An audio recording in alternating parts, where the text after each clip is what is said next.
গত 21শে সেপ্টেম্বর 2023 তারিখে মহামান্য কলকাতা হাইকোর্ট রোজবেরি আমানতকারীর দরখাস্তমূলক রায় দান করেন।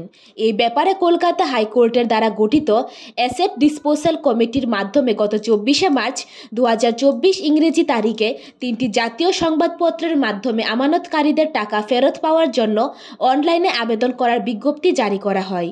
আজ এই বিষয় নিয়ে আগরতলা প্রেস ক্লাবে সাংবাদিক সম্মেলন আয়োজন করা হয়। কলকাতা হাইকোর্ট গত 21 সেপ্টেম্বর 2023 তারিখে রোজবেলির পেমেন্ট যাতে দেওয়া যায় তার একটা অর্ডার পাস করেন।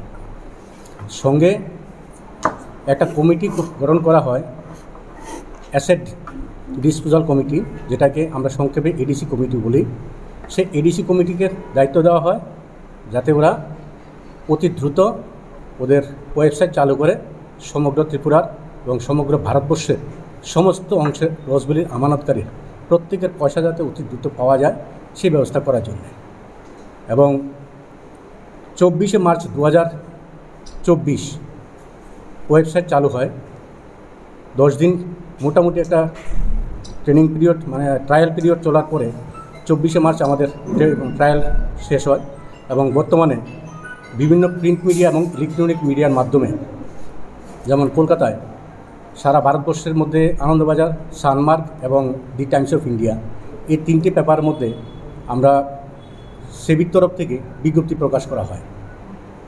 পাশাপাশি ইলেকট্রনিক মিডিয়া যেমন নিউজ টাইম বা আরও কয়েকটা ইলেকট্রনিক মিডিয়ার মধ্যেও সেগুলি প্রচারিত হয়।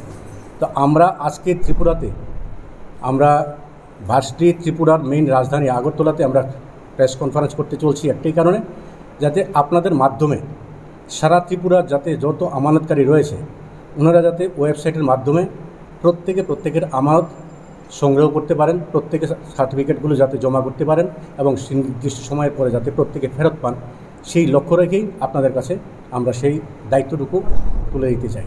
ধন্যবাদ। রিপোর্ট জনদর্পণ।